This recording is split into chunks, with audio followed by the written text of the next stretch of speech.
Supreme court রায় দিয়েছে যে 1 সপ্তাহের মধ্যে অযোগ্যদের তালিকা নির্বাচন করতে হবে, কি বলবেন এই বিষয়ে? এটা 1 সপ্তাহ তো বলেছিল, কিন্তু এরা তো বলছে যে আমরা কয়েকদিনের মধ্যে বার করে দেবো, আজকে বার করার কথা, কিন্তু আমি জানি না বার হবে কি। তবে কতটা সঠিক লিস্ট বার করবে সেটাও কোটি টাকার প্রশ্ন। তার একটাই কারণ, সুপ্রিম কোর্টের বিচারপতি, মাননীয় বিচারপতি সঞ্জয় কুমার পরিষ্কার করে বলেছে এই লিস্ট প্রকাশ না করার পিছনে কি গোপনীয়তা আছে বলবেন। কল্যাণ ব্যানার্জি কোনো উত্তর দেয়নি। দ্বিতীয় খুব সুন্দর অবজারভেশন করেছে যে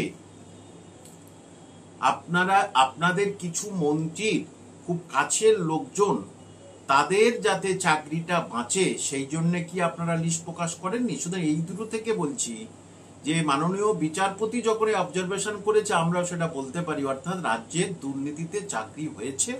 এবং সেটা একটা ভিডিও আমার কাছে এসছে যে অভিষেক বন্দ্যোপাধ্যায় নিজেই বলেছে কয়েকজনের নয় টাকার বিনিময়ে চাকরি হয়েছে, তাই বলে পুরো প্যানেল সুপ্রিম কোর্ট বাতিল করবে? নিশ্চয়ই বাতিল করবে।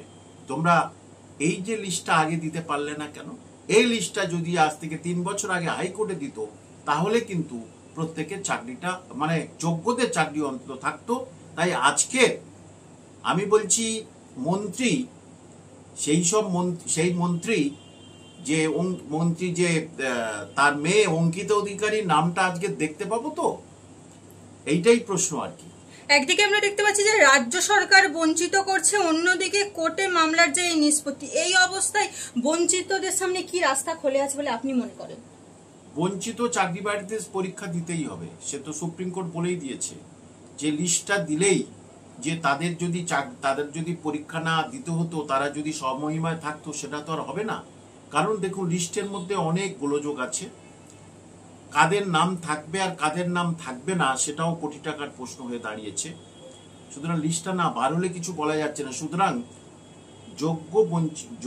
যারা যোগ্য তাদের পরীক্ষা বসতে হবে, আর বঞ্চিত যারা, তাদের তো কোনো সুরাহা হলো না। তারা বেশ 8-10 বছর ধরেও তারা রোদ ঝড় বৃষ্টি নিয়ে তারা ছিল, কিন্তু তাদের আবার ফের পরীক্ষায় বসতে হবে, তাদের ভাগ্যে আর কিছু হলো না। অপরদিকে আমরা দেখলাম যে ডিএর মামলাও পিছিয়ে আগস্ট থেকে সেপ্টেম্বরের প্রথম উইকে চলে গেল। এই যে বারবার বিচার ব্যবস্থার দুর্বলতা, কি বলবেন এই বিষয়ে? দেখুন, যে বিচার ব্যবস্থার দুর্বলতা আমি বলবো না, এখন কোর্টে সাধারণ মানুষ তাই মনে করছে। হাইকোর্ট এবং সুপ্রিম কোর্টের বিচার ব্যবস্থার প্রতি আমাদের আশা রাখতে হবে, আস্থা রাখতে হবে, না হলে আমরা যাব কোথায়? তো একটা বিচার প্রক্রিয়া এতদিন ধরে চলছে, কারণ সেখানে রাজ্য সরকার অনেক কিছু কলকাঠি নাড়ছে যাতে এটা পিছিয়ে যায়, দেরি হয়, কিন্তু তাতে রাজ্য সরকারের কিছু হবে না। কারণ রাজ্য সরকার এতে কিন্তু পার পাবেই না। যেমন এই স্কুল সার্ভিস কমিশনের এসএসসি 2016 বহুদিন ধরে চেষ্টা করছে অযোগ্যদের লিস্ট দেবো না, তাদের টাকা ফেরত নেবো না, ঠিক ডিএ মামলাটা তাই করছে। কিন্তু ডিএ মামলায় একেবারে কান মাথা সব নিচু হয়ে যাবে রাজ্য সরকার। মমতার রাজত্বে ডিএ পাওয়া সোনার পাথরের বাটির মতো তারা মনে করছে, কি বলবে? একেবারেই না। ডিএ মানে একেবারে, আমি তো বললাম, ঘটি বাটি সব বিক্রি করে ডিএ দিতেই হবে। এটা অধিকার, যে সব রাজ্যে হচ্ছে, কিছু রাজ্য হয়তো হচ্ছে না, কিন্তু তুমি সব দান ধ্যান টাকা নয় ছয় করছো, আমাদের সরকারি, আমাদের হচ্ছে কি ঋণে, আমাদের করের টাকা নিয়ে তুমি সবকিছুই করছো, তাহলে তুমি ডিএটা দেবে না কেন? সুতরাং এটা যাই বলুক না কেন, এটার এই ডিএ পূর্ণাঙ্গ মাত্রায় ওনাকে দিতে হবে। আজ নয় কাল সুপ্রিম কোর্টে চলছে, সুপ্রিম কোর্ট তো বলে দিয়েছে 25% দিতে হবে। সেটা আবার সেখানে গেল, ধরা করা করছে, এই করছে, ওনার আইনজীবীরা যদি কিছু করে, কিন্তু শেষ দিনটা হয়ে এসেছে, দিতেই হবে ডিএ।